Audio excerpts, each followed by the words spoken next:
Thank you very much. Let me follow up on that. Sheriff, do you believe the United States government has control of the border here with Mexico? I believe that we are trying, and our Border Patrol partners are trying very hard. But the cartels are the ones that are creating the narrative and controlling the activities all along the 2,000 miles of international boundary. Do you have the ability to identify migrants who are inadmissible to the United States for criminal reasons or prior deportations? We do not have access to that. Is ICE or CBP actively assisting you in processing the migrants in your charge? In the law enforcement aspect, we work with them quite a bit in regards to those that are in my jail.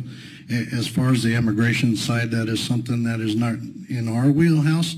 I can tell you that because of their constraints, that I've actually cross-deputized our federal partners in the different entities to be able to seek state charges against individuals that the U.S. Attorney would not charge for crimes. Have you had, say that last part again.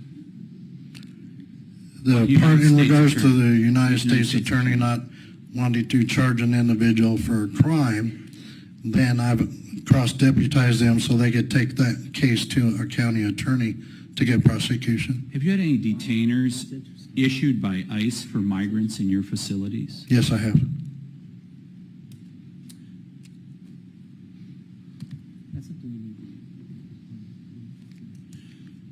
As a result of the illegal migration coming across our border, are they harming the environment?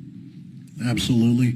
The vast amount of trash, pharmaceuticals, garbage, clothing that's being dumped along our river corridor has been astronomical, and the impacts for our farmers in their fields as well. When we had a hearing just a couple weeks ago, we had a Judge Samaniego from, I believe, El Paso and Sheriff Daniels on the panel, and they had very divergent statements to say in regards to fentanyl, that the reason for fentanyl, the expansion of its use in our country and the devastating consequences, was not because of the border being open. That was the case being made by Judge Samaniego. Sheriff Daniels said that it is a result of the borders being opened over the last couple of years that fentanyl use and its migration into the United States has gone up exponentially. Who's correct? I would tend to support Sheriff Daniels' statement in regards to that. And I would agree with his statement as well. So are you saying you've seen the same thing as Sheriff Daniels in Cochise County? We have seen the same type of activity where individuals were recruited to come and pick up individuals that had entered this country illegally between a port of entry and come to pick them up because it's a money-making adventure. And they've also been found to be in possession of narcotics, too, at the same time. Has Secretary Mayorkas secured the border? No. I just have one further question and a final statement, Mr. Chairman.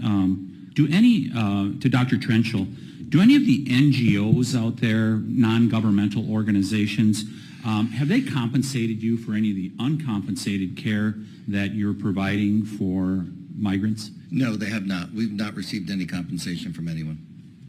Thank you. I'm just going to close with this. You know, folks, set aside, we've had the most number of people that are on the terror watch come across our border in the last couple of years in the history of the United States of America.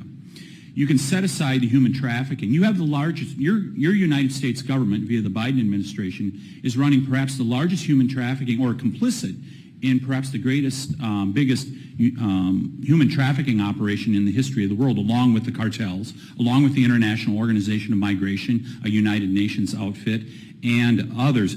Set those things aside. Just fentanyl alone should be a national emergency in America, and I can't believe we do not have colleagues on the other side of the aisle that are not here today, and even if they're not here today, that are not calling for the same thing that we're calling for. At a minimum, secure the border to stop the fentanyl, or at least reduce the amount of fentanyl coming into America that has made every state, including my state of Wisconsin, a border state. I yield back, Mr. Chairman.